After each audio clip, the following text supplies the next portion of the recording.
दोस्तों, target with PS Parihar channel में आपका स्वागत है।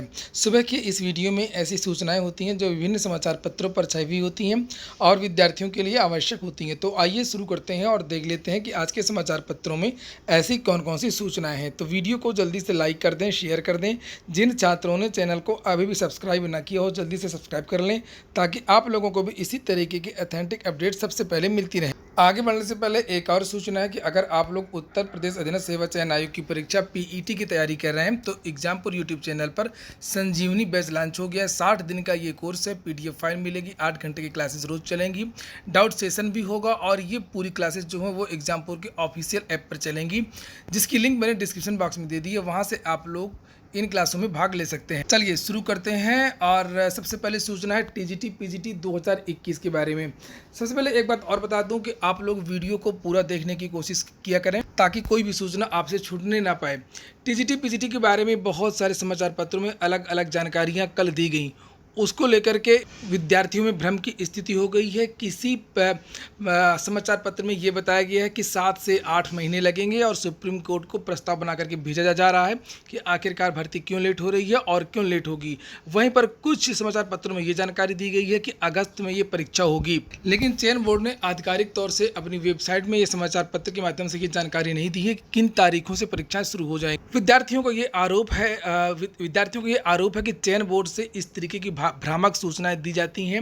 इसके पहले भी दी गई थी। जब टीजीटी पीजीटी का विज्ञापन आना था तब समाचार पत्रों के माध्यम से अप्रत्यक्ष रूप से यह कहा गया कि 40,000 पदों का अधियाचन पहुंचेगा, अब तक की सबसे बड़ी भर्ती होगी, लेकिन वो भर्ती 40,000 पदों की नहीं हुई। विज्ञापन आया तो 15,000 पदों के लिए, और चयन बोर्ड ने ये बात कभी नहीं मानी कि उनके पास 40,000 से ज़्यादा पदों के लिए अधियाचन कभी आया था। इसी तरीके से समाचार पत्रों के माध्यम से कई बार ये जानकारी दी गई थी विज्ञापन को लेकर के कि इस महीने विज्ञापन आएगा, इस महीने विज्ञापन आएगा, और विज्ञापन आने में 1 साल से ज़्यादा का समय लग गया। इसी तरीके से विद्यार्थियों का कहना है कि ये जो परीक्षा की जो सूचनाएं हैं वो भी भ्रामक हैं। बाद में जब विद्यार्थी दबाव बनाएंगे तब चयन बोर्ड के द्वारा ये कहा जाएगा कि हमने तो कभी कहा ही नहीं था कि अगस्त में परीक्षाएं होंगी। उसी के बारे में ये सूचना है। लिखा है, प्रयागराज एडेड माध्यमिक कॉलेजों के प्रशिक्षित स्नातक शिक्षक व प्रवक्ता टीजीटी पीजीटी 2021 भर्ती की लिखित परीक्षा तारीखों पर असमंजस बना हुआ है। मंगलवार को चयन बोर्ड ने जिन परीक्षा की जो तारीखों पर मुहर लगाई है उस पर पर्दा पड़ा हुआ है। वहीं समाचार पत्रों के दावे अलग अलग हैं। इससे प्रतियोगी परेशान हो चुके हैं।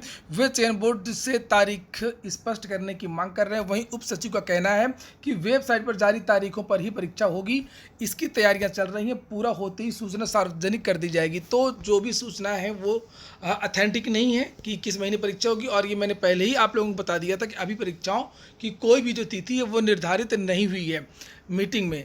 और यहाँ पर नीचे लिखा हुआ जो तारीखें होंगी वो वेबसाइट की ही मानी जाएंगी। यहाँ पर लिखा है, माध्यमिक शिक्षा सेवा चयन बोर्ड उत्तर प्रदेश एडेड माध्यमिक कॉलेजों में शिक्षकों की भर्ती कराता है। चयन बोर्ड की अहम बैठक मंगलवार को हुई थी। इसमें 2021 भर्ती की परीक्षा तारीख सहित परिणाम तक की समय सारणी तय हुई है, जिसे सुप्रीम कोर्ट में सौंपा जाना है। परीक्षा तारीखों की सूचना बोर्ड ने सार्वजनिक नहीं किया। इससे बुधवार को समाचार पत्रों में अलग अलग दावे हुए। इनसे प्रतियोगी असहज हैं। युवा मंच के अध्यक्ष अनिल सिंह ने कहा है कि चयन बोर्ड ने अधिकृत तौर पर सिर्फ 72 शिक्षकों के समायोजन के बारे में जानकारी दी है।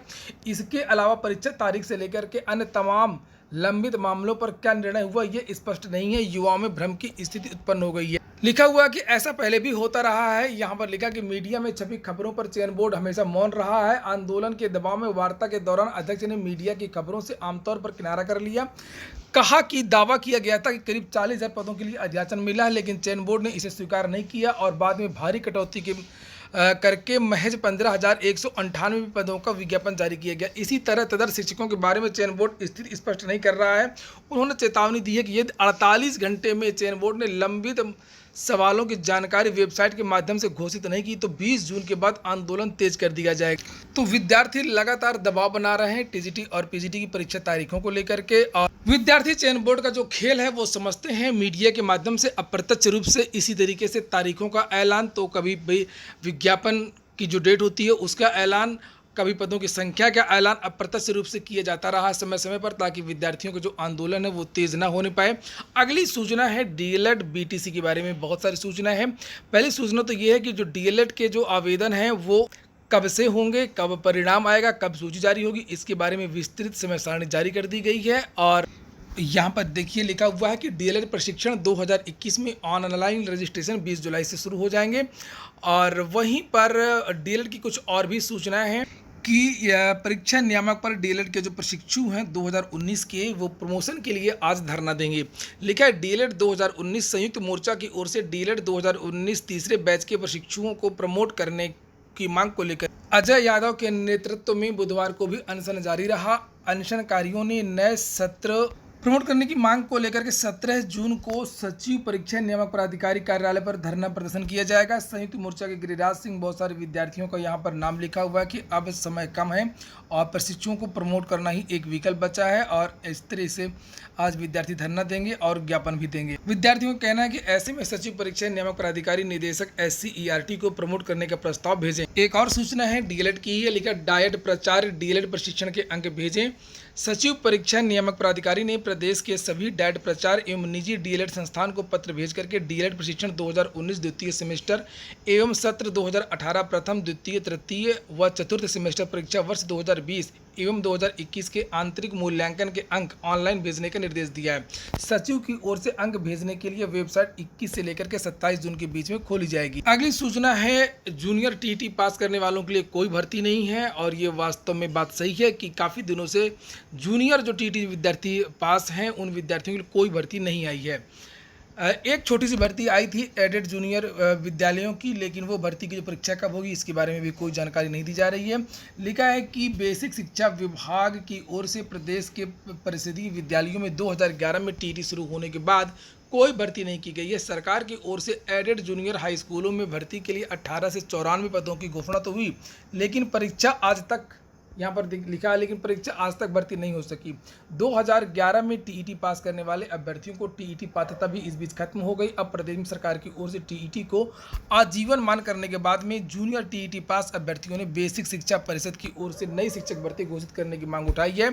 पहली बार 2011 में शिक्षक पात्रता परीक्षा शुरू हुई थी और इसके बाद जूनियर में विज्ञान वर्ग के लिए एक भर्ती हुई थी, परंतु जूनियर हिंदी और संस्कृत एवं सामाजिक विज्ञान विषय वर्ग के लिए कोई भर्ती घोषित नहीं की गई थी। एक साइंस की भर्ती आई थी 29,000 कुछ पदों के लिए, लेकिन जो सोशल वाले विद्यार्थी थे उनके लिए आज तक एक भी भर्ती नहीं आई है, और यही मांग अब उठ रही है। वहीं पर जो एडेड जूनियर हाई स्कूल भर्ती की घोषणा की गई थी, जिसके विज्ञापन लिए गए थे, लिखा था कोरोना संकट के बीच में यह स्थगित कर दी गई थी और ये परीक्षा भी अभी तक नहीं कराई जा सकी। वहीं बेसिक शिक्षा विभाग में 16 शिक्षा के जो अफसर हैं उनका तबादला कर दिया गया है। लिखा हुआ है कि संजय कुमार उपाध्याय को मिला परीक्षा नियामक प्राधिकारी सचिव का अतिरिक्त कार्यभार। बेसिक शिक्षा विभाग में बुधवार को 16 शिक्षा अधिकारियों का तबादला किया गया। गौतम बुद्ध नगर डाइट के प्राचार्य संजय कुमार उपाध्याय का तबादला प्रभारी निदेशक राज्य विज्ञान शिक्षा संस्थान प्रयागराज के पद पर किया गया है। साथ ही उन्हें परीक्षा नियामक प्राधिकारी सचिव का अतिरिक्त कार्यभार भी दे दिया गया। अगली सूचना उत्तर प्रदेश लोक सेवा आयोग की है। लिखा प्रवक्ताओं को मिलेगी ऑनलाइन नियुक्ति। उत्तर प्रदेश लोक सेवा आयोग से राजकीय महाविद्यालयों में प्रवक्ता पद के लिए नवचयनित अभ्यर्थियों को महाविद्यालयों में ऑनलाइन नियुक्ति दी जाएगी। इसके लिए अभ्यर्थियों को नियुक्ति के लिए 17 जून तक ऑनलाइन विकल्प देना होगा। नियुक्ति आदेश 21 जून को जारी किए जाएंगे। अगली सूचना आंगनवाड़ी भर्ती की है। लिखा 53,000 आंगनवाड़ी कार्यकर्ताओं की भर्ती की प्रक्रिया शुरू हो चुकी है और अब तक 28 जिलों ने जारी कर दिया भर्ती का विज्ञापन। 3 जुलाई तक सभी जिलों में विज्ञापन जारी करने के निर्देश दे दिए गए हैं। तो जो शेष जिले हैं वो भी 3 जुलाई के पहले अपने अपने जिलों से रिक्तियों की जो संख्या वो घोषित कर देंगे और आवेदन भी शुरू हो जाएंगे। यहाँ पर लिखा प्रदेश में आंगनवाड़ी, मिनी आंगनवाड़ी कार्यकर्ता और सहायिकाओं के रिक्त पदों पर भर्ती की प्रक्रिया शुरू हो चुकी है और अब तक 28 जिलों ने इसके लिए विज्ञापन जारी कर दिया है। प्रदेश के सभी 75 जिलों में तीनों श्रेणी के लगभग 53,000 पदों पर भर्ती होनी है। 3 जुलाई तक सभी जिलों को विज्ञापन जारी करने का निर्देश दिया गया है। गौरतलब है कि 10 से 12 साल से आंगनवाड़ी कार्यकर्तियों और सहायिकाओं के पदों पर भर्ती नहीं हो पाई है। इसमें प्रदेश के सभी जिलों में 3 श्रेणी के लगभग 53,000 से अधिक रिक्त पदों पर भर्ती होनी है। चूंकि समय समय पर अलग अलग जिलों से जो है रिक्त पदों को भेजा जा रहा है, इसलिए अलग अलग जिलों के जो आवेदन की जो लास्ट डेट है वो भी अलग अलग है, जो आवेदन करने की जो तारीखें हैं वो भी अलग अलग हैं। पूरी डिटेल्स आपको इस वेबसाइट पर मिल जाएगी। यहाँ पर देख सकते हैं balvikas.up.gov.in। इस वेबसाइट पर जाकर के आप लोग आवेदन कर सकते हैं और अपने ज़िले की जो रिक्तियाँ हैं उसको भी देख सकते हैं कि आपके ज़िले में कितनी रिक्तियाँ हैं। आंगनवाड़ी जो कार्यकर्ती का जो पद होता है उसकी न्यूनतम योग्यता तो हाई स्कूल होती है, लेकिन जो चयन इस बार हो रहा है वो एकेडमिक के आधार पर हो रहा है, जिसमें हाई स्कूल, इंटरमीडिएट और ग्रेजुएशन के नंबर जोड़े जाएंगे। गरीबी रेखा से नीचे की श्रेणी तथा विधवा महिलाओं को इसमें वरीयता दी जाएगी। अगली सूचना उत्तर प्रदेश शिक्षक पात्रता परीक्षा यानी यूपीटीईटी की है। लिखा उत्तर प्रदेश शिक्षक पात्रता परीक्षा का प्रमाण पत्र अब आजीवन वैध हो गया है। मुख्यमंत्री की मंजूरी के बाद बेसिक शिक्षा विभाग ने जारी कर दिया शासनादेश। अभी तक 5 वर्ष की थी यूपीटीईटी सर्टिफिकेट की वैधता। अब प्रदेश में उत्तर प्रदेश शिक्षक पात्रता परीक्षा उत्तीर्ण करने वाले अभ्यर्थियों को दोबारा इस परीक्षा में शामिल होने की जरूरत नहीं है। यूपीटीईटी का प्रमाण पत्र अब आजीवन वैध होगा। केंद्र सरकार की ओर से शिक्षक पात्रता परीक्षा के प्रमाण पत्र की वैधता आजीवन करने के बाद इसी तर्ज पर बेसिक शिक्षा विभाग के प्रस्ताव को मुख्यमंत्री ने मंजूरी दे दी है। यूपीटीईटी की बात करें तो यूपीटीईटी 2020 का विज्ञापन अभी लंबित है। ये देखिए, इसके बारे में भी यहाँ पर जानकारी दी गई है कि 2020 का जो विज्ञापन है वो फिलहाल लंबित हो चुका है। 11 मई को यूपीटीईटी 2020 का विज्ञापन जारी करना था।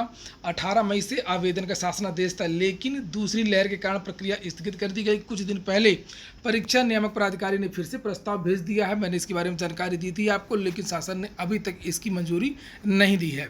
तो ठीक है दोस्तों, ये हो गया आज का वीडियो। अगर आपको अच्छा लगा हो, आपके काम का हो, तो लाइक अवश्य कर दिया करें। जिन छात्रों ने चैनल को अभी भी सब्सक्राइब ना किया, सब्सक्राइब कर लें। पूरा वीडियो सुनने के लिए बहुत बहुत धन्यवाद।